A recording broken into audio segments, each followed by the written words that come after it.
Now, yesterday I started talking to you about Proverbs chapter 14 and verse 34, and I just talked to you about the first part of it. It's extraordinarily important, but the second part is equally important. It goes on to tell us, but sin is a disgrace to any people. Sin is a disgrace to any people. Now, we live in a day and age where people absolutely love sin. In fact, I believe that we have the most wicked government and the most wicked society, openly wicked, and enjoying their wickedness and displaying their wickedness and boasting about their wickedness. It's pride, right? And so as you look at this, it is a disgrace to any people. It's a disgrace to us as a nation. All sin is a disgrace. It's a disgrace to our communities. It is a disgrace to our families. It is a disgrace to us as an individual. It is a disgrace to our churches. Sin, all sin. It doesn't matter if it's a little bitty white lie. Listen, it was a little bitty white lie that was introduced into the church as the very first sin within the church in the book of Acts. And as a result of that little white lie, a man and a woman, Ananias and Sapphira, got carried out of there dead. You don't think God is disgusted and despises sin within his church? He absolutely does. But see, we've tolerated sin. We've put up with sin. We've okayed sin. We've given a nod to sin. We say, there's these really bad sins over here, but these little sins over here, they're not too bad. We just turn a blind eye to them. We're not doing that real bad stuff, but we're letting all this other stuff slide. Sin doesn't give a classification of sin right here. It just says sin. And what is sin, by the way? What is sin? Is it just doing bad things? No. Sin isn't just doing bad things, but it's also not doing the good things that God tells us to do, right?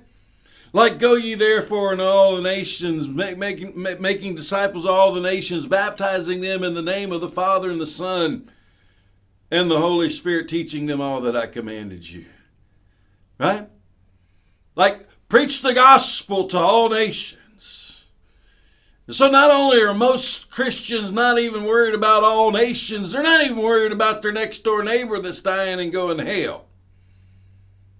They ain't going to bother telling them about the gospel. A lot of times we're not even bringing our children to church so that they can at least hear the gospel. That's sin. It's grievous sin. To him who knows to do good, yet he doesn't do it, to him that's sin. So you look at all those real bad, wicked, vile people out there. Well, church, why are we tolerating sin? Christian, why are you tolerating sin? You display it on your televisions, in your homes. Every day you let it come out of your mouth. You laugh at those vile jokes, and you might even be telling those vile jokes. But sin, not a classification of sin, not a real bad sin, but sin. Sin is a disgrace to any people. Yes, we're in the flesh. Yes, we're impacted and influenced by the flesh. Yes, we're in the world. Yes, we're impacted and influenced by the world. Yes, we have an enemy that is coming after us. But friends, greater is he who's in you than he who's in this world.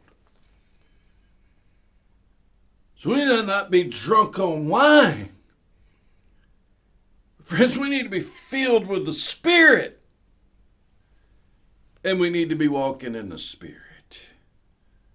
Rejecting every form of sin. And if that temptation comes your way, you're falling down upon your face before a holy God and say, God, get this mess out of my life. Get this mess out of my life.